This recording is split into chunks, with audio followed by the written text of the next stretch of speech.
Hello प्यारे बच्चों, कैसे हो। स्वागत है आप सभी का एक बार फिर से आपके अपने इस YouTube चैनल ज्ञान विद्या कुल पर बहुत बहुत स्वागत है। प्यारे बच्चों, दोस्तों, आज के इस वीडियो लेक्चर में आज हम पढ़ने वाले हैं न्यू एनसीईआरटी जो कि अभी लागू हुई है 2025-26 में। ठीक है, और ये जो चैप्टर नंबर 18 है, जल की विविध अवस्थाओं की यात्रा। वैसे सभी बच्चे जानते हैं, छोटी कक्षा में पढ़ने वाले भी, कि जल की विविध अवस्थाएं की यात्रा कैसे करते हैं। मतलब जल से भाप बन जाता है, भाप से फिर जल बन जाता है, फिर जल से हम बर्फ भी बना लेते हैं। तो मतलब ठोस, द्रव और गैस तीनों रूप में जो आपका जल है वो रह सकता है। तो इन्हीं सभी अवस्थाओं की आज हम यात्रा करेंगे चैप्टर नंबर 8 में। आ जाइए बिना किसी देरी के। यदि पर्याप्त वर्षा नहीं होती है तो विशाल समुद्र भी सूख जाएंगे। पर्याप्त वर्षा नहीं होती है तो विशाल समुद्र भी क्या हो जाएंगे? सूख जाएंगे। ऐसा तो नहीं है खैर विशाल समुद्र सूख जाएंगे। आप समझिएगा कि जब बारिश होती है तो पानी कहाँ से उठ के आता है? मैक्सिमम समुद्र से उठ के आता है, और वही कहीं दूसरी जगह बारिश बरस जाती है। ठीक है ना। विशाल समुद्र कहाँ से सूखेंगे? हाँ, ये हो सकता है कि पानी केवल ऊपर ही ऊपर ही जाए और नीचे नहीं आए तो समुद्र सूख सकते हैं। चलिए भाई बच्चों, सीखते हैं, पढ़ते हैं और एंजॉय करते हैं। हमारे चिन्ने बच्चे बोल रहे हैं कि ग्रीष्म काल की दोपहर में आवी और थिरव दो विद्यार्थी हैं, दो बच्चे हैं, शिकंजी का आनंद ले रहे थे। शिकंजी बनाते हैं ना, नींबू की शिकंजी बना लेते हैं। अपन भी अपने घरों के अंदर बनाए लेते हैं, नींबू की शिकंजी बना लेते हैं, नहीं बना लेते। मैं बर्फ देखकर थिरव के मन में अनायासी बर्फ जल की प्रकृति के बारे में विचार आने लगे। वह अचंभित होकर सोचने लगा कि छूने पर बर्फ ठोस लगती है, इसे हम अपने हाथों में पकड़ भी सकते हैं, जबकि जल को इस तरह नहीं पकड़ा जा सकता है। इसीलिए ये दोनों भिन्न भिन्न पदार्थ होंगे। आगे है, नहीं, ये दोनों एक ही पदार्थ है। देखो, बर्फ और पानी एक ही पदार्थ है क्योंकि उनका जो रासायनिक स्ट्रक्चर वो सेम ही है। ठीक है, अलग नहीं है, तो एक ही है। आवी आवी के विचार थिरव से अलग हैं। आप क्या सोचते हैं, ऐसा क्यों होता है? मतलब दोनों के विचार अलग। और माय गॉड, पानी को तो पकड़ ही नहीं सकता, बर्फ को पकड़ सकता हूँ, ऐसा क्यों संभव हो रहा है? क्या दोनों अलग अलग हैं? क्या दोनों एक हैं? दोनों की अवस्थाएं अलग हैं। मॉलिक्यूल स्ट्रक्चर या फिर हम कहें आणविक जो द्रव्यमान है, या फिर कहें हम उसका जो रासायनिक सूत्र है वो समान ही है। ठीक है, रासायनिक गुण क्या है? समान ही है, अलग नहीं है। फिर वही आ गया क्वेश्चन, क्या बोला कि आवी के, हाँ चलिए, हम जल को प्रसितित्र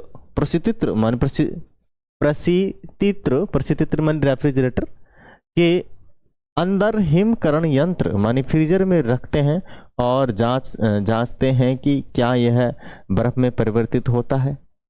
हाँ, मैं जानता हूँ कि जब जल को हिमकरण यंत्र में डाला जाता है या रखा जाता है तब बर्फ परिवर्तित हो जाता है और संभवतः फ्रीजर के अंदर बर्फ में कुछ मिल जाता है। ठीक है ना, फ्रीजर के अंदर में बर्फ कुछ मिल जाता है, ऐसा नहीं है बर्फ में कुछ नहीं मिलता फ्रीजर में। उसमें होता क्या है कि उसका टेम्परेचर बहुत ज़्यादा डाउन होता है, इसके कारण से वो बर्फ में तब्दील हो जाता है। ठीक है, दूसरी बात, जो अपना फ्रीजर होता है उसमें जो मैक्सिमम संवहन धाराएं हैं वो फ्रीजर की तरफ ही चलती हैं। कहाँ चलती हैं? फ्रीजर की तरफ ही चलती हैं मैक्सिमम संवहन धाराएं जो हैं। चलिए क्रियाकलाप करके देख लेते हैं। एक कप में बर्फ का एक टुकड़ा डालें, इसे मेज पर रखें और इसका अवलोकन करें। जब आप इसे रख देंगे तो धीरे धीरे किस में परिवर्तित हो जाएगी, बर्फ जल में परिवर्तित हो जाएगी। हम अवलोकन कर रहे हैं धीरे धीरे। क्या इसका यह अर्थ है कि बर्फ व जल एक ही पदार्थ है? हाँ, बर्फ व जल एक ही पदार्थ है, अलग अलग नहीं है, केवल दो रूप है, रूप अलग है। इन रूपों को अवस्थाएं भी कहा जाता है, स्टेट कहा जाता है, अवस्थाएं कहा जाता है। जल की ये भिन्न भिन्न अवस्थाएं अपने व्यवहार में कतई अंतर रखती है। जल बहता है, बर्फ नहीं बहता। जल छलकता है, बर्फ नहीं छलकती। ठीक है, आगे चलते हैं। जल के विलुप्त होने की क्रिया की जांच कीजिए। जल के विलुप्त होने की क्रिया की जांच कीजिए। जल विलुप्त कैसे होता है? वैसे जल विलुप्त नहीं होता, ठीक है ना। कोई भी पदार्थ इस प्रकृति पे आया है वो एक रूप से दूसरे रूप में बदलता है, विलुप्त नहीं होता।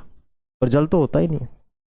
जल को यदि गर्म करेंगे भाप बन के उड़ जाएगा, विलुप्त नहीं होगा। फिर वही भाप बारिश बन के आ जाएगा मतलब ये कभी नहीं चेंज होगा। वर्षा काल की एक सुबह है, हमारी बारिश की सुबह थी। विद्यालय जाते समय आवी और थिरव देखते हैं कि खेल के मैदान में कई गड्ढे हैं और इनमें जल भरा हुआ है। उस शाम जब वे मैदान में खेलने गए तो उन्होंने यह देखकर आश्चर्य हुआ कि कुछ गड्ढों में से जल की मात्रा कम हो गई है। क्या आपने कभी गड्ढों में से जल को विलुप्त होते देखा है? यह कहा जाता होगा कि अपने मित्रों से चर्चा कीजिए। अपने मित्रों से क्या करनी है? इसके बारे में चर्चा करनी है, अच्छे से करनी है, बढ़िया तरीके से चर्चा करनी है। चलिए तो करने लगते हैं अपने मित्रों से चर्चा, फुल चर्चा। ठीक है, क्या लगता है? मुझे लगता है कि खेल के मैदान की मिट्टी ने पानी सोख लिया होगा। आप इनके बारे में क्या सोचते हैं? अगर कल बारिश बरसी है, वहाँ की मिट्टी अगर ऐसी है, नॉर्मल है, जो मतलब रेत वाली है, तो पानी हो सकता है सोख लिया हो। ज़्यादा बारिश बरसी है तो नहीं सोखा हो, समय लग सकता है सोखने में। आपने जल को कहाँ से विलुप्त होते देखा है? क्या आप कोई संभावित कारण सोच सकते हैं कि ऐसा क्यों होगा? आपने ऐसा देखा होगा कि बर्तन धोने के कुछ समय बाद बर्तन की सतह पर बचा हुआ पानी सूख जाता है। क्या आपके द्वारा पहले सोचा गया कारण इस स्थिति में भी जल के विलुप्त होने की व्याख्या करता है? आवी सोच रही थी कि बर्तन की सतह से जल रिस गया होगा। थिरव सोचता है कि बर्तन की सतह से जल नहीं रिसता। एक क्रियाकलाप की रूपरेखा बनाएं और जांचें कि किसका कथन सही है।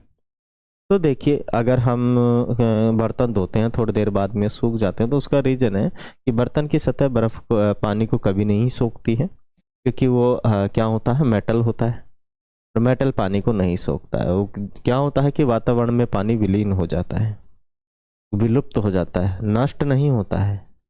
ध्यान रहे, पानी कभी नष्ट नहीं होता है, विलुप्त होता है, एक रूप से दूसरे रूप में बदल जाता है। ठीक है ना। उस पे जो था वो वहां से गायब हुआ, मतलब वो भाप बन के चला गया, वातावरण में विलीन हो गया, लेकिन क्या नहीं हुआ, नष्ट नहीं हुआ, गायब नहीं हुआ। ठीक है, वहां से वो चला गया, समझ लो। पानी भी चलता है है कि नहीं बच्चा? चलिए क्रियाकलाप करते हैं और जांचते हैं कि ऐसा कैसे होता है।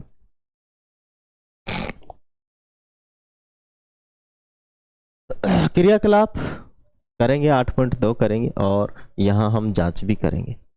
कुछ चित्र 8.1 में दर्शाए अनुसार स्टील की एक प्लेट या एक थाली में एक चम्मच जल लें और देखें कि जल प्लेट के दूसरी ओर रिश्ता है या नहीं।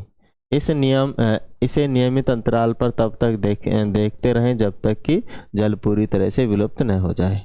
ठीक है, तो अगर हम प्लेट में बर्तन लेके रख दें, अगर बारिश में रख दिया, इसमें बारिश के मौसम में या फिर सर्दी के मौसम में रख दिया, तो वो कभी नहीं जाएगा उसमें से, 10 दिन तक भी रखा रहेगा तो भी उसी में रहेगा। लेकिन यदि हम गर्मी में रख दिया तो उसमें से थोड़ा पानी विलीन हो जाएगा, वातावरण में चला जाएगा। ठीक है ना। ऐसा इसे यहाँ बिल्कुल ही नहीं हुआ। क्या आप अनुमान लगा सकते हैं कि क्या यह क्रियाकलाप इस निष्कर्ष पर पहुंचने के लिए पर्याप्त है? इस स्टील की प्लेट से जल नहीं रिसता है। बिल्कुल नहीं रिसेगा, कहाँ जाएगा? यदि स्टील की प्लेट से जल नहीं रिसता है तो फिर जल कहाँ गया? यह जल गैसीय अवस्था में परिवर्तित हो गया और जलवाष्प में बदल गया। ठीक है, जब पानी गैसीय अवस्था में बदल जाता है, इस अवस्था को हम जलवाष्प कहते हैं, वाष्प कहते हैं। क्या कहते हैं? वाष्प कहते हैं, जलवाष्प कहते हैं। ठीक है, थोड़ा सा यहाँ पे चिन्नी दीदी ने, है ना, क्या लिया है? चिन्नी सी जो दीदी है इसने लिया है भाई पानी, और चेक कर रही है 2-4 घंटे रख के। काफ़ी समय तक चेक किया, बट पानी वैसे के वैसे भरा रहा है इसके अंदर। तो पानी तो वैसे के वैसे भरा रहा, गया ही नहीं इसमें से। ठीक है, हाँ, गर्मी का मौसम है तो धीरे धीरे वाष्प बन के उड़ गया। फिर जादू देखो, नीचे तो नहीं निकल गया, नीचे तो कुछ गिला ही नहीं था। ठीक है, चलिए आइए चित्र बनाएं और करें इस पे चर्चा। अब जरा और देखते हैं आगे क्या है। वास्तव में जल वाष्प अदृश्य होती है, लेकिन भाप में छोटी छोटी बूंदों की उपस्थिति इसे अदृश्यमान बनाती है। ठीक है, जल वाष्प वैसे क्या होती है? आगे चलिए एक और रहस्य की चर्चा करेंगे। एक और रहस्य क्या है? एक और रहस्य है कि अगले दिन आवी और थीरव और उनके मित्र शिकंजी बनाने का फैसला करते हैं।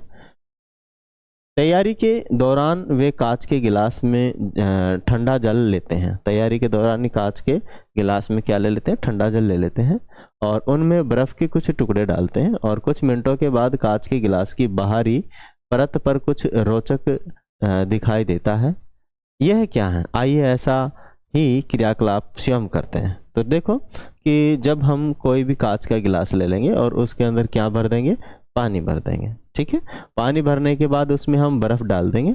बर्फ डाल देंगे तो हम ये जानते हैं, हम एक बात अच्छे से जानते हैं कि इसका जो टेम्परेचर वो डाउन हो जाएगा। बर्फ डाल रहे हैं तो मतलब टेम्परेचर 5-7 डिग्री हो जाएगा, 5 डिग्री सेल्सियस हो जाएगा, 10 हो जाएगा, ये समझ लो। काफ़ी ठंडा ही होता है ना। 5 डिग्री भी ठीक ठाक ही ठंडा होता है, 5 डिग्री हो गया। और बाहर का वातावरण मान लीजिए 40 डिग्री सेल्सियस है। ठीक है, बाहर का वातावरण कितना है? 40 डिग्री। अब इस बाहर के वातावरण में जलवाष्प काफ़ी सारी है, तो इसके अंदर जो पानी भरा है ठंडा है, तो इसी के कारण ये जो बूंदे इस पे हैं वो बाहर के वातावरण से आके इस पे चिपक जा रही हैं। ऐसा नहीं है कि ये जो अपने पास गिलास है इसी के अंदर से पानी निकल के बाहर से उसकी दीवार से निकल के बाहर आ गए, ऐसा नहीं। ये जो बाहर छोटी छोटी जल की बूंदें बनी है, ये बनी है किसकी? जलवाष्प की। और ये कहाँ से आई थी? बाहरी वातावरण में, हवा के अंदर, हवा की नमी के अंदर ऐसा रहता है। किस में रहता है? हवा की नमी के अंदर होता है ऐसा। ठीक है ना, तो वहां से ऐसा बनता है, कहीं जादू से नहीं आता है। तो इसी क्रियाकलाप को यहाँ पे दोहराया गया है, बताया गया है। ठीक है, तो मैंने आपको पूरा इस समझा दिया है कि ये क्रियाकलाप क्या था। चलिए आगे देखिए, एक और क्रियाकलाप यहाँ पे लिया गया है, और इस क्रियाकलाप को हम समझते हैं कि देखिए,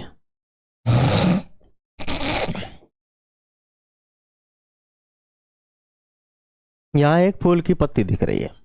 फूल की क्या दिख रही है? फूल दिख रहा है। और सर्दियों के मौसम, अभी समझ लो कि अभी सर्दियों का मौसम चल रहा है। अब सर्दियों के मौसम में इन फूल की पत्तियों पर छोटी छोटी बूंदें आ जाती हैं। ठीक है, कब आती हैं? दोपहर में नहीं आती है, शाम को भी नहीं आती, ये आती है सुबह। क्योंकि अब जो ठंडी का मौसम है इसके अंदर ओस गिरती है, और ओस ही क्या होती है? अगर कोई पेड़ है तो उस पेड़ पर वो एकत्रित हो जाती है, जो वाष्प है एकत्रित होकर नीचे गिरने लग जाती है, तो बूंदों के रूप में परिवर्तित हो जाती है। वहाँ बहुत चिन्नी बूंद होती है और काफ़ी सारी चिन्नी चिन्नी बूंदें मिलके बड़ी बूंद बन जाती है। तो इसी प्रकार से सुबह यहाँ पे मिलती है ओस। ठीक है ना, ओस की बूंदें बन जाती है। क्या बन जाती है भाई? ओस की बूंदें बन जाती है। आगे चलते हैं, आइए और क्रियाकलाप करते हैं। ठीक है ना, तो काफ़ी सारे यहाँ पे क्रियाकलाप है, और चलते हैं।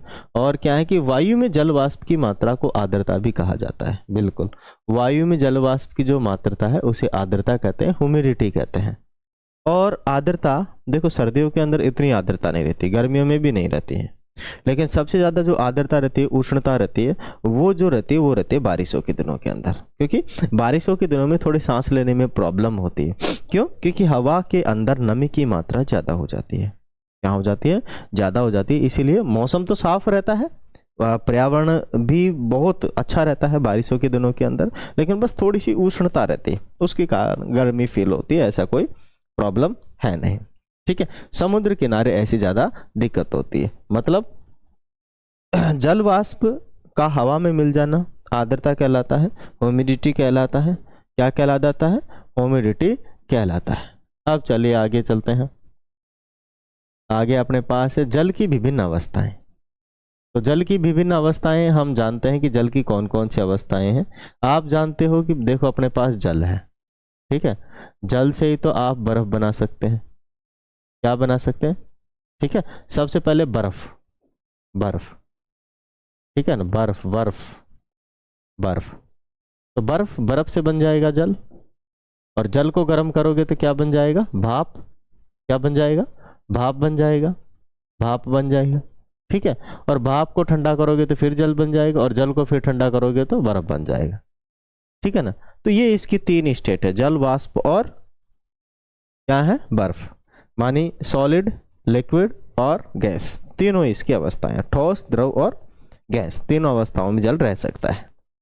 आइए, जल एक ऐसा पदार्थ है जिसकी तीनों अवस्थाएं हमारे दैनिक जीवन में देखी जा सकती हैं। ठोस अवस्था में यह बर्फ के रूप में विद्यमान रहता है, और गर्म करने पर बर्फ पिघल कर द्रव अवस्था में परिवर्तित हो जाती है। अधिक गर्म करने पर जल अपनी गैसीय अवस्था में परिवर्तित हो जाता है। आइए जल की विभिन्न अवस्थाओं के गुणों की पहचान करें और क्रियाकलाप के द्वारा समझें। ठीक है, आइए समझते हैं। एक पात्र में बर्फ का एक टुकड़ा डालें और इसे एक दूसरे आकार के पात्र में स्थानांतरित करें। आप बर्फ के टुकड़े के आकार में क्या परिवर्तन देखते हैं? अपने अवलोकनों को तालिका 8.3 में अंकित करें, लिखें। ठीक है, जब एक पात्र से अलग आकार वाले दूसरे पात्र में डालते हैं तो अवलोकन करें कि बर्फ की तुलना में जल का व्यवहार कैसा है और उसे अंकित करें। क्या आपने ध्यान दिया है कि जल एक पात्र से दूसरे पात्र में कैसे प्रवाहित हो जाता है? इसके आकार का क्या होता है? इसके आकार का क्या होता है? ठीक है, मानिए जब जल को एक पात्र से दूसरे पात्र में डाला जाता है तो हम अच्छे से जानते हैं कि जल जो है अपना आकार बदल लेता है। किसी भी पात्र में डालो, उसी पात्र का आकार जल जो है परिवर्तित कर लेगा। ऐसा कोई स्पेशल नहीं है कि वो बिल्कुल भी अपना जो है नहीं बदलेगा, बिल्कुल वो अपना क्या बदल लेता है? आकार बदल लेता है। जल को एक पात्र से अलग दूसरे पात्र में डालें। आगे देखो, एक साफ सतह पर जल डालें और देखें कि यह कैसे फैलता है। ठीक है, तो सतह पर डाल देते फैल जाता है चारों तरफ, क्योंकि इसके लिए तो कोई बाउंड्री नहीं है, बाउंड्री होगी तो रोकेगा। आगे है कि जब जल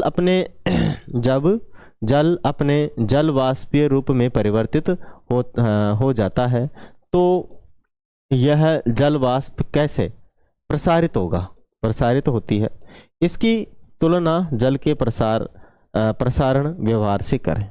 ठीक है, जल के प्रसारण व्यवहार से क्या करनी पड़ेगी भाई। ठीक है, चले अब यहां से जल की अवस्थाएं आ चुकी हैं। जल की क्या आ चुकी हैं भाई? अवस्थाएं। तो इनके बारे में थोड़ा सा हम पढ़ेंगे। अब देखो, अगर अपने पास क्या है? गुण है, तो बर्फ का आकार किसी भी बर्तन का ले लेता है। जल का आकार तो किसी भी जो बर्फ है, जिस बर्तन में पानी रखोगे वो वैसा का वैसा आकार बनाए रखेगा। लेकिन पानी को किसी भी बर्तन में डालो, गैस को किसी भी बर्तन में डालो, उसी का आकार ले लेगा। बहने की क्षमता तो इसमें नहीं होती है, इसमें भी होती है, और ये भी उड़ जाता है, बहता तो नहीं है। फैलने की क्षमता बर्फ में तो धीरे धीरे फैलता है, बहुत धीरे फैलता है। ये तो तुरंत फैलता है और ये तो तुरंत फैल जाता है। ठीक है, अब आ गए ठोस अवस्था, माने पानी की जो है ठोस अवस्था है उसके बारे में जरा जाने कि पानी की ठोस अवस्था क्या है। ठीक है, अगर हम पानी को रेफ्रिजरेटर या फ्रिज के अंदर या प्रशीतित्र के अंदर, हिंदी में बोलना थोड़ा कठिन है, रेफ्रिजरेटर समझिए, इसको यदि फ्रीजर के अंदर जमाया जाए तो बिल्कुल पानी जो है ठोस अवस्था में बदल जाता है 0 डिग्री सेल्सियस से नीचे। ठीक है, तो ये बदल जाएगा और जिस भी बर्तन में डालोगे उसी बर्तन का आकार तभी ले लेगा, उसके बाद चेंज नहीं करेगा। जल, अगर अपने पास द्रव है तो ये कि जिस बर्तन में डालोगे उसी बर्तन का ये आकार ले लेगा, बहने लग जाएगा, जैसे ऊपर से नीचे की तरफ ये बहता है। जल वाष्प, मान यदि हम जल को गर्म करेंगे तो ये जल जो है 100 डिग्री सेल्सियस के ऊपर वाष्प बन के उड़ने लग जाएगा। एक बार में उड़ नहीं जाता है पूरा का पूरा, लेकिन धीरे धीरे क्या हो जाएगा, उड़ जाएगा। ठीक है, क्या हो जाएगा, धीरे धीरे उड़ जाएगा। आगे है कि भाई साहब मोम, तेल और घी, मोम, तेल और घी जो है ये भी तीनों अवस्थाओं में रहते हैं, ठोस, द्रव और गैस में भी तब्दील हो जाते हैं। ठीक है ना, ये तीनों अवस्था में रह सकते हैं। ठीक है, अपने आसपास देखें, मानिए आप अपने आसपास देखें और ठोस पदार्थों के कुछ उदाहरण खोजें। जो ठोस पदार्थ के कुछ उदाहरण के लिए जैसे पत्थर, लकड़ी, बर्तन भी हो सकते हैं। द्रव अवस्था, द्रव पदार्थों के अन्य उदाहरण क्या हैं। ठीक है, तेल हो गया, काफ़ी सारी चीज़ें हो गई, तेल हो गया, अपने पानी तो है ही खैर, और पेट्रोलियम हो गया। ठीक है ना, ये द्रव पदार्थ है। गैस भी द्रव की जैसे रहती है, गैस को भी द्रव में बदला जा सकता है। तो ये काफ़ी सारे, दूध हो गया, अपने छाछ हो गई, है ना, सब्जी हो गई, सब्जी जो बनाते हैं, राबड़ी भी तरल ही रहता है काफ़ी सारी चीज़ें हैं अपने पास। क्या आपने कभी ध्यान दिया है कि आप रसोई गैस में प्रवेश किए बिना भी खाना पकाने की गंध को अनुभव कर सकते हैं। यह गंध हमें तक कैसे पहुंचती है। ठीक है, अगर हम खाना बना रहे हैं तो खाना बनाने की जो गंध है थोड़ी दूर आसपास पड़ोसियों के पहुंच जाती है कि आज इन्होंने क्या बनाया हो, हाँ हाँ भाई साहब गुलाब जामुन बनाई है, पहुंच गए उनके पास, क्योंकि उसके अंदर हम ऐसी चीज़ें ऐड करते हैं जिसकी स्मेल भी रहे और स्वाद भी अच्छा लगे। ठीक है, तो उनकी स्मेल पहुंच जाती है और वो एक गैस के रूप में वायु में मिलके पहुंच जाती है वहां तक। ठीक है ना, ओके, वायु के माध्यम से सुगंध क्या हो जाती है, पहुंच जाती है। हम जल की अवस्थाओं को कैसे परिवर्तित कर सकते हैं। तो जल की अवस्थाओं को परिवर्तित कर सकते हैं, तो इसके लिए हम जानेंगे कि देखिए, अगर अपने पास जल है, ठीक है, क्या है, जल है, तो जल हम लेंगे, जल को रेफ्रिजरेटर में रखकर उसको हम ठंडा करके उसे हम ठोस अवस्था में बदल सकते हैं, क्योंकि जो जल है वो द्रव अवस्था है। रेफ्रिजरेटर में कुछ समय के लिए रखेंगे, हो सकता है, डिपेंड करता है, घंटा, 2 घंटा, 3 घंटा लग जाए। इट्स डिपेंड ऑन रेफ्रिजरेटर कि how to condense the water. ठीक है ना, वाटर को कैसे वो कंडेंस करता है, कितने समय में करता है, और उसकी क्षमता क्या है, उस पर डिपेंड करता है। ठीक है, पर वो उसे किस में बदल देगा, क्या करना होता है, टेम्परेचर गिराना होता है, टेम्परेचर कम करना होता है। ठीक है, तो द्रव अवस्था से ठोस अवस्था में बदल जाएगा, और वही जल ठोस द्रव अवस्था से गैस अवस्था में बदल जाएगा यदि हम उसे गर्म करें तो 100 डिग्री सेल्सियस पे लगभग। ठीक है, ओके, चलिए आगे और देखते हैं। ठीक है, आगे अपने पास है कि वायुमंडलीय जल जनित एटमॉस्फेरिक वाटर मशीनें पीने योग्य जल बनाने के लिए आर्द्र वायु से जल एकत्रित करती है, और यह कार्य वायु को ठंडा कर जल वाष्प के संघनन के माध्यम से किया जाता है, और यह प्रक्रिया बर्फ के ठंडे जल से भरे कांच के गिलास के बाहर पानी की बूंदों से बनने के समान है। ठीक है, तो देखिए, एक ये भी अपने पास है कि कई जगह ऐसी होती है जहाँ पे पानी आसानी से उपलब्ध नहीं होता है, तो वहाँ पे हवा के अंदर जो पानी की नमी है उसको ठंडा करके, बिजली की सहायता से ठंडा करके उनको पानी में तब्दील किया जाता है। ठीक है, और कई जगह ऐसी हैं, रेगिस्तान की जगह हो गई, वहाँ पे पानी आसानी से उपलब्ध नहीं हो रहा, लेकिन अभी हमारी भारत सरकार या फिर कहें कि हमारा देश तरक्की कर रहा है, बहुत जल्दी ही हर घर जल नल योजना पहुँचने वाली है, और 1 साल लग जाएगा। 2028 का टारगेट रखा है गवर्नमेंट ने, और 2028 तक डेफिनेट हर घर जल नल स्वच्छ पानी पहुंच जाएगा। ठीक है, काफ़ी तरक्की कर रहे हैं। नदी जोड़ो योजनाएं भी चल रही है, काफ़ी सारे तालाबों को जोड़ा जा रहा है। राजस्थान में मैक्सिमम पानी की जो कमी थी वो जल्दी ही कंप्लीट कर ली जाएगी, हमारी सरकार के द्वारा प्रयासरत है हमारी सरकार।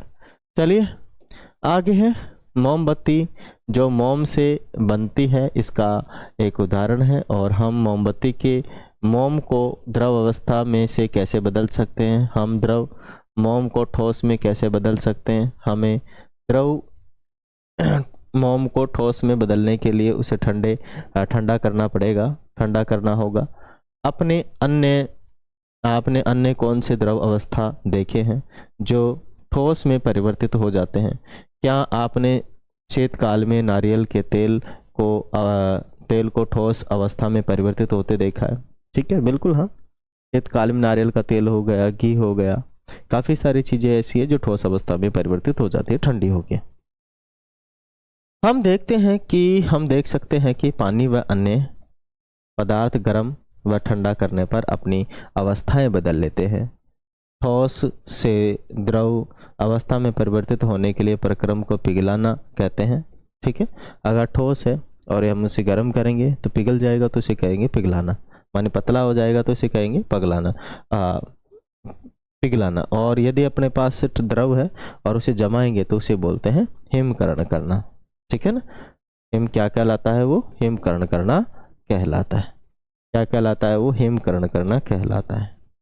आगे आ गया अपने पास एक और है, ये क्या बोलते हैं ना, क्रियाकलाप। चलते हैं आगे, क्रियाकलापों पे ज़्यादा ध्यान नहीं देना अपने को। ठीक है, अपने को पढ़ने में ध्यान देना है। चलिए तो देखो यहाँ पे एक दिया हुआ है कि आप जैसे अपने पास पिघलाना है तो कब पिघलाएंगे? जब कोई ठोस होगा, मतलब ठोस होगा तभी हम क्या करेंगे? उसे पिघलाएंगे। फिर यहाँ पे जो ठोस है तो द्रव में बदल जाएगा। अगर हम उसे क्या करेंगे? द्रव, ठीक है, द्रव में बदल देंगे। और द्रव को गैस में भी बदल सकते हैं। किस में बदल सकते हैं? गैस में, है ना। और ठोस को द्रव में बदल सकता है, द्रव को ठोस में बदल सकते हैं, द्रव को गैस में बदल सकते हैं, गैस को द्रव में बदल सकते हैं।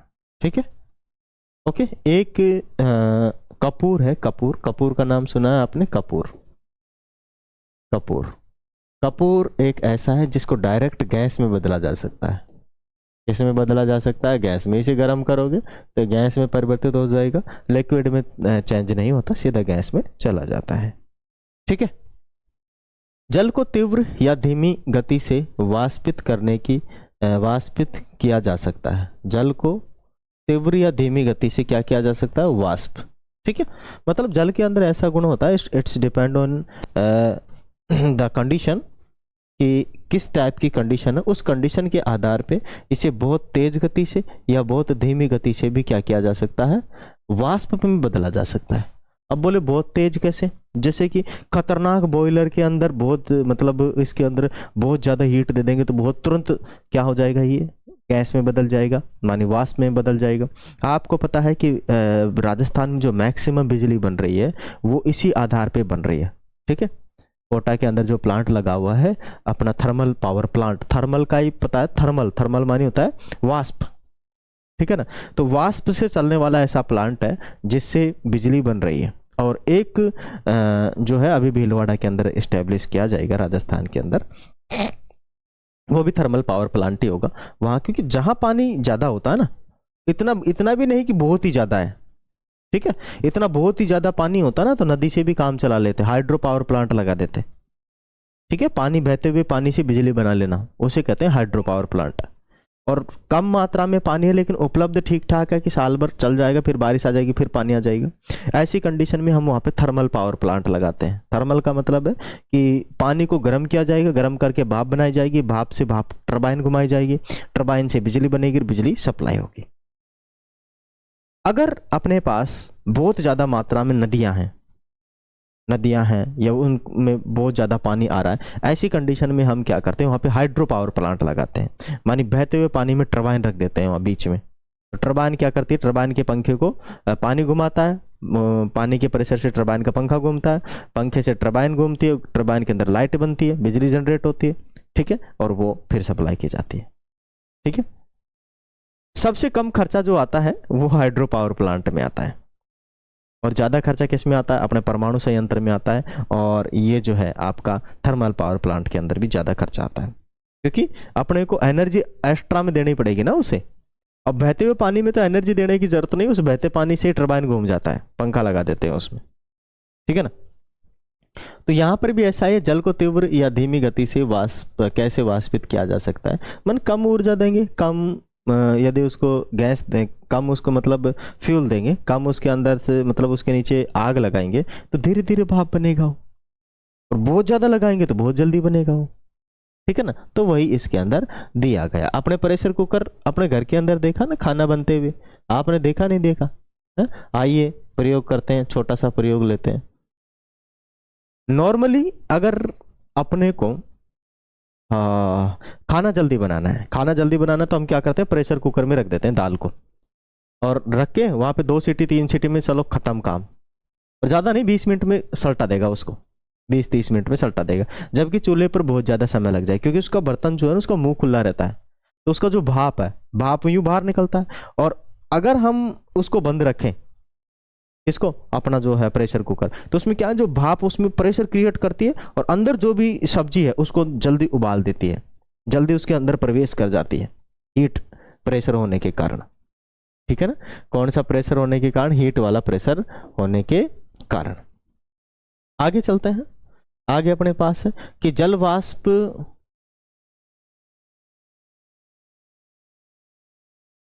इसके बारे में चर्चा करते हैं भाई। जल वाष्प के तीव्रता को प्रभावित करने वाली अन्य परिस्थितियां क्या हैं? जल वाष्प की तीव्रता को, ठीक है, जल वाष्प की तीव्रता को इसके लिए हम क्रियाकलाप करते हैं, इसके द्वारा हम जानने का प्रयास करते हैं कि वे कौन सी परिस्थितियां हैं जो जल वाष्प को तीव्रता को प्रभावित करती हैं। इस क्रिया में आप क्या परिवर्तन करेंगे, क्या समान रखेंगे, अपने अन्वेषण के आधार पर आप क्या करेंगे, इस पे चर्चा करेंगे। चलिए तो करते हैं इसका अन्वेषण, आगे मिलेगा अपने को, ठीक है।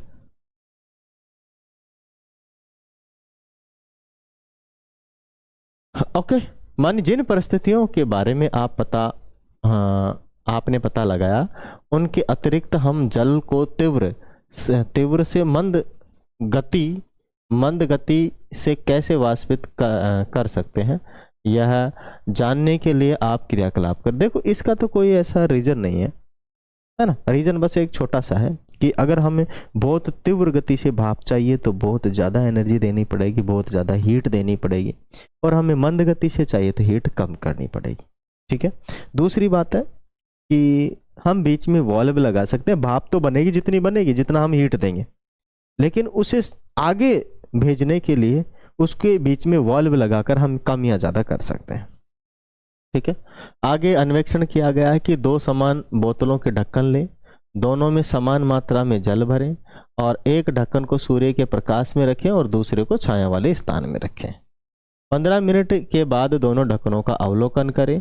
प्रत्येक स्थिति में जल के पूरी तरह से वाष्पित होने में लगने वाला समय अंकित करें, और जब आप इस गतिविधि को किसी हवा वाले दिन या बरसात वाले दिन से दोहराएं और अपने अवलोकनों को अंकित करें। अपने अवलोकनों को क्या कर दें, आप अंकित कर दें, लिख दें, ठीक है। चलिए तो वैसे आप लोग समझ गए होंगे, क्या समझ गए होंगे कि अगर हमने 2 ढक्कन लिए, कितने ढक्कन लिए, 2 ढक्कन लिए, और दोनों ढक्कनों को, एक ढक्कन को तो रख दिया भाई साहब धूप में, ये धूप में रखा हुआ है, और एक को रख दिया यहाँ पे छांव के अंदर, तो टेम्परेचर यहाँ ज्यादा सीधा सूर्य की किरण आ रही है, तो यहाँ टेम्परेचर ज्यादा होगा, टेम्परेचर ज्यादा होगा तो भाप जल्दी बनेगा। यहाँ धूप आ ही नहीं रही है तो टेम्परेचर बढ़ने में समय लगेगा तो भाप तो बनेगा, क्योंकि बाहर का टेम्परेचर ज्यादा है तो धीरे धीरे उठेगा, लेकिन बहुत स्पीड स्लो रहेगी, ठीक है ना। तो ये हम यहाँ पे प्रयोग कर सकते हैं।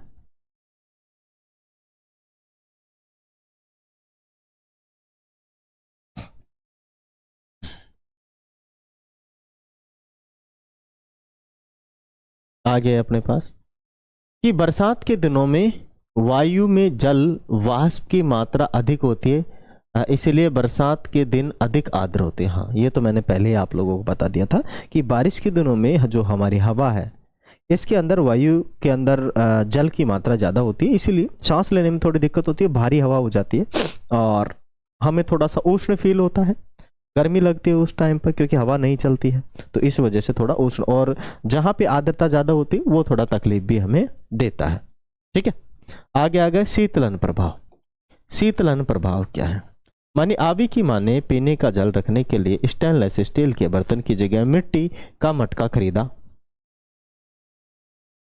विद्यालय से लौटने पर आवी ने मिट्टी के मटके पर ध्यान दिया और उसमें से जल पिया, और जल पीकर आवी आश्चर्य व्यक्त करती है कि और पूछती है कि मिट्टी के मटके में जल इतना इतना ठंडा क्यों है? मैंने जल को स्टेनलेस स्टील के बर्तन में कभी ठंडा होते हुए नहीं पाया।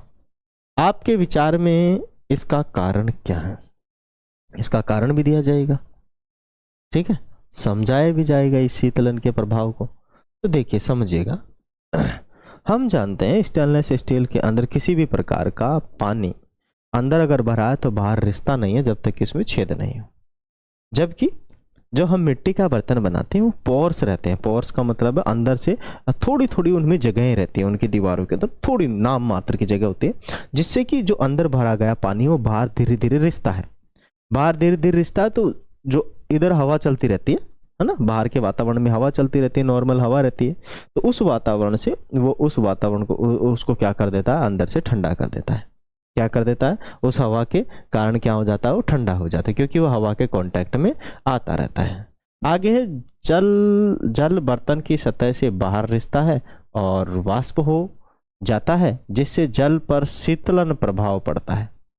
क्या प्रभाव पड़ता है? शीतलन, माने जल उसमें से रिसेगा, बाहर आएगा, और बाहर आने से मतलब हवा में उड़ेगा, हवा में उड़ जाएगा तो मतलब बाहर के वातावरण में पानी हो जाएगा, पानी हो जाएगा मतलब थोड़ा ठंडा होगा, तो अंदर भी उसके क्या हो जाएगा, ठंडा। या फिर हम समझे कि मटकी जो है, आप समझो कि जो अपने पास मटकी जो है, ये इसके बाहर पूरी की पूरी जो दीवार है ना, पूरी की पूरी दीवार सूखी नहीं रहती है, ये गीली रहती है, तो बाहर हवा के संपर्क में आती रहती है। जब गीली दीवार है हवा के संपर्क में आएगी तो अंदर वाले पानी को भी ठंडा कर देगी, शीतलन का प्रभाव डालेगी उस पर। जैसे आप समझ लीजिए कि गर्मी का मौसम, मैं काम कर रहा हूँ, समझे, मजदूरी कर रहा हूँ, और मैंने पहन रखा है क्या, अंदर की तरफ एक कॉटन का बनियान पहन रखा है, पसीना आएगा, मेरा स्वाभाविक का काम करूंगा तो वो गर्म हो जाएगा। गर्म हो जाएगा, जब बाहर से हवा चलेगी तो मुझे बहुत ठंडा फील होगा, आहा मजा आ गया।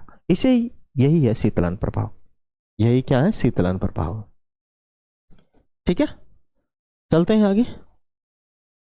शीतलन प्रभाव के अन्य उदाहरण हैं क्या है? ग्रीष्मकाल में फर्श और छत को ठंडा करने के लिए उन पर जल का छिड़काव, या उसका एक अन्य उदाहरण है जब आप अपने हाथों पर सैनिटाइज लगाते हैं तो कुछ आपको कैसा महसूस होता है? एक सरल व बिजली मुक्त गमले से पॉट इन पॉट कूलर का मॉडल बनाकर शीतलन प्रभाव का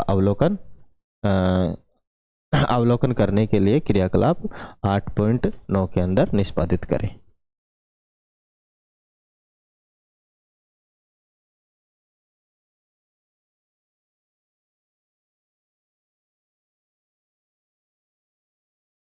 चलिए आगे अपने पास क्रियाकलाप है।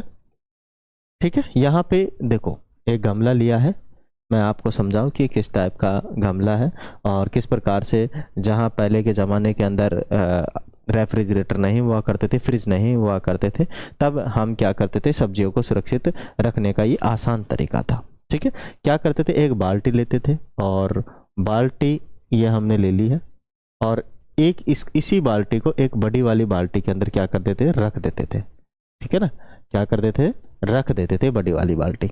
ये जो स्पेस बचता था इसके अंदर मिट्टी डाल देते थे, गीली मिट्टी करके। ये जो बाहर का स्पेस बचा है इसमें कौन सी मिट्टी डाल देते थे, गीली मिट्टी करके डाल देते थे। इसके अंदर जो जगह चारों तरफ बची है उनके अंदर गीली मिट्टी डाल देते थे। अंदर वाले बर्तन, इससे हवा टकराती रहेगी, गीली मिट्टी भी अंदर जो टेम्परेचर है वो अच्छा बनाए रखेगी, मतलब टेम्परेचर डाउन कर देगी बाहर के टेम्परेचर से। ठीक है ना, तो इस प्रकार से हम एक शीतलन का क्या बनाते थे, रेफ्रिजरेटर बनाते थे। यहाँ पे देखो दो भिन्न भिन्न आकार के दो मिट्टी के गमले लिए और बड़े गमले के निचले हिस्से में रेत के एक परत को करें, एक परत लगा दे, मतलब नीचे रेत लगा दे बड़े वाले बर्तन में, फिर उसमें छोटा वाला बर्तन रख दे, फिर उसमें भी चारों तरफ रेत भर दे और उसको थोड़ा सा पानी डाल दे। ठीक है ना, तो उसमें क्या डाल दे, थोड़ा सा पानी डाल दे, रेत भरने के बाद क्या डाल दे उसमें, पानी। ऐसे ही पहले अपने सुराही बनाया करते थे। क्या हुआ करती थी, सुराही। सुराही में भी बहुत ठंडा पानी हुआ करता था। आजकल सुराही कहीं देखने को नहीं मिलती है। ठीक है, मानी रेत वाले क्षेत्रों में जल डालने और छोटे गमले का शीर्ष ढकने के लिए गीली मिट्टी या जूट की बोरी रख सकते हैं आप उस पर गीली करके। तो पॉट इन पॉट कूलर तैयार हो जाए तो आप इसका चित्र बना सकते हैं। ठीक है, अब ये है सुराही। ये सुराही में भी पहले बहुत ठंडा पानी हुआ करता था। ठीक है, गमले में पॉइंट टू पॉइंट आप क्या कर सकते हैं, अब उसमें फल सब्जियां वगैरह आप लोग क्या कर सकते हैं, आसानी से रख सकते हैं। आगे चले, बादल हमें वर्षा कैसे देते हैं।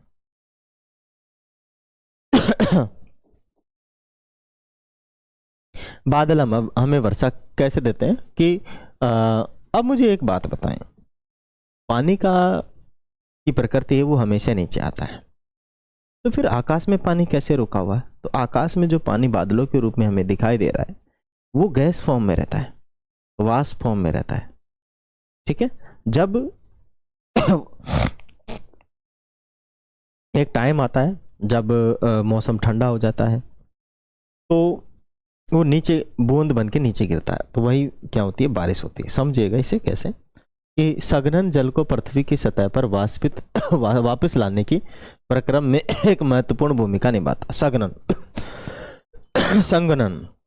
ठीक है, ऊपर जल वाष्प है, जल की वाष्प है, जल वाष्प सघनन होके जल बनाएगी और जल की को पृथ्वी की सतह पर वापस लाने के प्रक्रम में महत्वपूर्ण भूमिका है किसकी, संघनन की। मतलब ऊपर जलवाष्प है, ऊपर क्या जलवाष्प है, जब वातावरण ठंडा हो जाएगा तो जलवाष्प जो है संघनन होगी। संघनन का मतलब है छोटे छोटे वाष्प के जो कण पास में आएंगे और बूंद बनाएंगे तो नीचे आएंगे, वेट बढ़ेगा तो, ठीक है, घनत्व बढ़ेगा तो नीचे आएगा। यह कैसे होता है, जैसे जैसे वायु धरती की सतह से ऊपर उठती है तो ये ठंडी होती है ना। मतलब सूर्य का प्रकाश धरती है, सूर्य का प्रकाश यहाँ धरती पर गिरेगा तो धरती की जो ये है सतह वो ज़्यादा गर्म हो जाएगी, ज़्यादा गर्म हो जाएगी तो यहाँ से हवा टकरा के जो यहाँ हवा चल रही है ऊपर उठेगी तो ऊपर एक समताप मंडल है जिसका टेम्परेचर बहुत ही डाउन है। ठीक है, जिसका टेम्परेचर क्या है, बहुत ही डाउन है। एक निश्चित ऊंचाई पर वायु इतनी ठंडी हो जाती है कि उसमें उपस्थित जल वाष्प छोटी छोटी जल बूंदों में क्या हो जाता है, बूंदों में परिवर्तित हो जाता है और जो आमतौर पर धूल के कणों के आसपास बनते हैं और ये छोटे जल कणिकाएं वायु में तैरती रहती हैं। ठीक है, और बादल के रूप में दिखाई देती हैं। बहुत सी जल कणिकाएं आपस में मिलकर जल की बड़ी बूंद बनाती हैं और इसमें से कुछ बूंदें इतनी भारी हो जाती हैं कि वे नीचे गिरने लगती हैं और इस गिरती हुई बूंदों को ही हम क्या कहते हैं, वर्षा कहते हैं। कहने का मतलब है कि यहाँ बहुत हवा चलेगी, गर्म हवा, ये इधर से वो चल रहा है तो ये गर्म हवा ऊपर उठेगी। गर्म हवा का देखो घनत्व कम हो जाता है, घनत्व कम हो जाएगा तो ऊपर उठेगा और जो भारी हवा है वो नीचे बैठेगी, ठंडी हवा है। तो इस प्रकार से ऐसा चलता रहता है। तो जैसे जैसे ऊपर हवा उठेगी तो ऊपर जाते जाते बहुत ठंडी हो जाएगी। अब हवा के अंदर आपको पता है कि धूप के अंदर काफी सारा पानी भी था, तो पानी जो सोख के या वाष्प बन के जो ऊपर उठ गया तो एक ऊपर जाएगा तो काफी ऊपर जाते वो भी ठंडा होगा तो उसकी छोटी छोटी कणिकाएं आपस में मिलेगी तो एक बड़ी कणिकाएं बन जाएगी। लेकिन यदि उसका घनत्व कम है तो ऊपर तैरता रहेगा और जैसे जैसे और भी काफी सारी ऐसी बूंदें और मिलेगी तो भारी हो जाएगी, घनत्व बढ़ जाएगा, वेट बढ़ जाएगा तो एक समय आएगा जब वो नीचे गिरेगी। ठीक है, और उसे हम क्या कह देंगे, बारिश कह देंगे, वर्षा कह देंगे। क्या कह देंगे उसे हम, बारिश कह देंगे भाई, वर्षा कह देंगे। ठीक है, ये ऐसा है। देखो यहाँ पे एक कहानी भी है, जल की बूंदे आसमान में फिरे, सोचे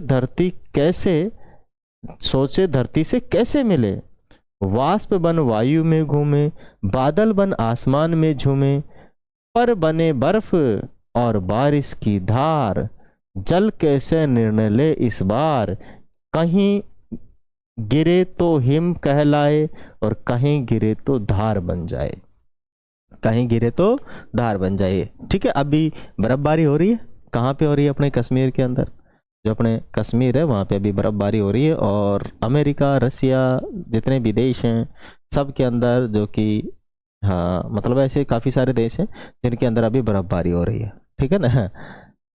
अफ्रीका को छोड़ के, अफ्रीका महाद्वीप को छोड़ दो, उसमें भी कुछ स्थानों पे गिरती है, बाकी लगभग सभी जगह पे अभी बर्फबारी चल रही है, भारत के इस निचले वाले स्थान को छोड़ के। आगे है, बादलों में निर्माण में धूप के कणों की भूमिका को दर्शाता है। आइए सामूहिक क्रियाकलाप में भागीदार बने और पता करें कि भाई साहब बारिश कैसे होती है। प्रयोग में न आने वाली 1 लीटर की एक खाली बोतल ले लें और लगभग उसमें 1 कप पानी डाल लें, ढक्कन कसकर बंद करें और 2-3 मिनट तक लगातार बोतल को जल्दी जल्दी दबाएं और छोड़ें। फिर बोतल में जल के ऊपर के स्थान का अवलोकन करें। समाचार पत्र का एक छोटा सा टुकड़ा जलाकर जल में मिलाएं और इस प्रक्रिया को दोहराएं। क्या अवलोकन करेंगे? बताओ। इस स्थिति में आप बोतल में जल के ऊपर कुछ धुंधलापन बादल देखेंगे और समाचार पत्र के जलने से बहुत छोटे छोटे अदृश्य धूल के कण निकलते हैं, जिसके चारों ओर वाष्प संघनित होकर बादल का निर्माण करती है। आइए हम अपनी समझ को दर्शाने के लिए क्रियाकलाप 8.11 की जल कैसे अपनी अवस्था और स्थिति अपनी गति बदलता है उसको समझें। तो क्रियाकलाप आ गया है, इसके अंदर हम समझेंगे कि जल अपनी कैसे स्थिति और गति बदलता है। ठीक है, आगे चलते हैं। ये रहा है सामरे, ये रहा भाई, जल जल जल, मेरा जल तेरा जल चल रहा है। चलिए बच्चों, कि बादल, झील, समुद्र, महासागर, नदी, भूजल, वाष्पीकरण, संघनन, वर्षा, हिम, ठीक है ना, ये सब इसके अंदर है। ये सब क्या है? इसके अंदर है। अब देखिए भाई साहब, यहाँ काफी सारा बारिश हो रहा है। इधर देखो, इस बारिश से नदियों पे बर्फ भी जम जाती है या बर्फ गिरती है। यही बर्फ ठंडा हो के मतलब नॉर्मल बन के पानी के रूप में, नदियों के रूप में वापस समुद्र में आ जाता है। समुद्र के अंदर फिर पानी का टेम्परेचर बढ़ता है तो फिर ये उड़ जाता है और बादल बन जाता है। बादल बन के फिर उड़ के जाएगा, फिर बारिश बरसेगी। ठीक है, ऐसा प्रक्रम चलता रहता है। क्या करता रहता है? चलता रहता है। इसे ही हम कहते हैं जल वाला चक्र। कहते हैं क्या? बताओ। मैंने क्या अच्छा किया? क्या मैं जल क्रम के सभी भागों को नामांकित करने में सक्षम थी? जल चक्र के कौन से भाग मुझे स्पष्ट नहीं थे? जल महासागरों, पृथ्वी की सतह से जल वाष्प के रूप में वाष्पित होकर वायु में जाता है और वर्षा, ओले, हिम के रूप में वापस लौटता है और अंत में बहकर महासागरों में चला जाता है। जल के इस प्रकार चक्र को जल चक्र कहते हैं। क्या कहते हैं? जल चक्र कहते हैं। पृथ्वी पर उपलब्ध जल का केवल एक छोटा सा भाग ही पौधों, जानवरों एवं मनुष्यों के उपयोग के योग्य है। अधिकांश जल महासागरों में है और इसका उपयोग सीधे तौर पर नहीं किया जा सकता। हम जल का उपयोग पीने के साथ साथ अन्य कई गतिविधियों के लिए भी करते हैं। बढ़ती जनसंख्या के साथ जल का उपयोग करने वाले लोगों की भी संख्या बढ़ रही है और जल की बढ़ती मांग के कारण विश्व के कई भागों में जल की कमी हो रही है। अतः यह बहुत आवश्यक है कि हम सभी जल का बुद्धिमानी से उपयोग करें और इसे व्यर्थ होने से बचाएं। आइए हम अपने जलाशयों को प्रदूषण से मुक्त करें। जो अपने जलाशय हैं उनको किससे मुक्त करें? हम प्रदूषण से मुक्त करें। ठीक है, अब थोड़ा सा भाई हम पढ़ लेते हैं कुछ जो अपने पास स्पेशल प्रमुख शब्द आए हैं उनको। अब मुझे बताओ प्यारे बच्चों, संघनन क्या होता है? ठीक है, काफ़ी सारी छोटी छोटी बारिश की बूंदें आपस में मिलकर एक बड़ी बूंदें बनाती है, उसे ही हम संघनन कहते हैं। वाष्पीकरण या वाष्पन क्या है? जब हम जल को गर्म करते हैं या किसी पदार्थ को गर्म करते हैं तो वो गैस में बदल जाता है, उसे ही वाष्पन कहते हैं। हिमकरण किसे कहते हैं? या कोई ऐसा समय आता है जब कोई ऐसी जगह आता है, कोई ऐसी जगह स्पेसिफिक, जैसे अपना कश्मीर है, ठीक है, काफ़ी सारी जगह ऐसी है जहाँ पे बारिश ना होकर, ठीक है, सर्दियों के अंदर बारिश जो होती है वो बर्फ के रूप में होती है, ठीक है ना, उसे हिमकरण कहते हैं। हिमकरण का मतलब होता है सॉरी हिमकरण का मतलब है पानी का जम जाना, बर्फ बन जाना। गैस का मतलब समझ गए? गैस तो जानते ही हो, जब पानी को गर्म किया जाता है वाष्प बनता है, तो वही वाष्प गैस भी। आर्द्रता क्या है? जब हवा के अंदर पानी की मात्रा ज़्यादा हो जाए उसे आर्द्रता कहते हैं। द्रव क्या है? जल द्रव है, आप जानते, जो बहे और जिस बर्तन में डाले उसका आकार ग्रहण कर ले वही द्रव है। पिघलना किसे कहते हैं? पिघलना, अगर कोई चीज़ ठोस है उसे गर्म करेंगे, टेम्परेचर बढ़ेगा, पिघल जाएगा, तो उसे पिघलना कहते हैं। लिक्विड बनना, पिघलना। ठोस क्या है? कोई भी पदार्थ जिसे दबाया नहीं जा सके, ठोस कहलाता है। जल चक्र क्या है? जल चक्र वही आप समझ गए होंगे जल चक्र क्या है, ठीक है। जल का वाष्प बन जाना, वाष्प का वापस ठंडा होकर जल बन जाना, जल का और ठंडा करने पर बर्फ बन जाना, यही जल चक्र है, ठीक है। और जल वाष्प क्या है? जब जल को गर्म किया जाता है तो जल के अंदर से भाप निकलती है, वही जल वाष्प कहलाती है, ठीक है। तो मैं आशा करता हूं प्यारे बच्चों आप सभी ने हमारे इस आज के सेशन को एंजॉय किया होगा और चैप्टर 8वां समाप्त हो चुका है। कुछ जो चैप्टर बचे हुए हैं, इसके अंदर 12 चैप्टर होंगे शायद, तो 4 चैप्टरों को भी जल्द पढ़ा दिया जाएगा और एक बार वैसे भी मैंने इनको अलग प्रकार से भी पढ़ा रखा है। हमारे यहाँ पे कक्षा 6, 7, 8, 9 और 10 के लिए मैथमेटिक्स, साइंस और यहाँ पे इंग्लिश की जो क्लासें हैं वो रिकॉर्ड करके डाली जाती हैं, आप लोगों की हेल्प की जाती है। आप लोगों से हमारा बस यही निवेदन है कि आप भी हमारी हेल्प करें। थैंक यू, जय हिंद, वंदे मातरम।